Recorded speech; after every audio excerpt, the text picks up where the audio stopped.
Heureux ceux qui sont persécutés pour la justice, le royaume des cieux est à eux. Matthieu 5, 10. Il est difficile de trouver plus déconcertant. Le paradoxe que représente cette béatitude est humainement inacceptable. On pense irrésistiblement à ce que des hommes sont capables de faire subir à d'autres hommes, depuis la torture jusqu'à la mort lente en un camp de concentration. En vérité, être persécuté n'a rien d'enviable, et il est difficile d'imaginer un quelconque bonheur au sein de la persécution. Cependant, il importe de ne pas isoler cette béatitude de son contexte. Il nous faut, au contraire, suivant notre méthode, la saisir à travers tout le cheminement du discours sur la montagne.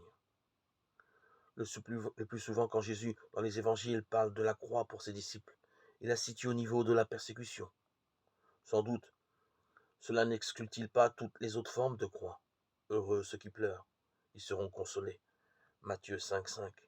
Il est clair que l'Évangile ne refuse pas de considérer les croix propres à chacun, croix qui relèvent du contexte de la vie personnelle, croix qui font partie de la vocation particulière de tout homme.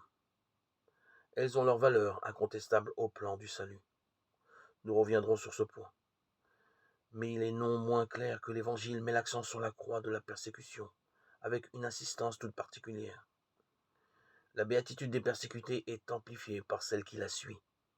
Heureux serez-vous quand on vous outragera, quand on vous persécutera et qu'on dira faussement contre vous toutes sortes de mal à cause de moi.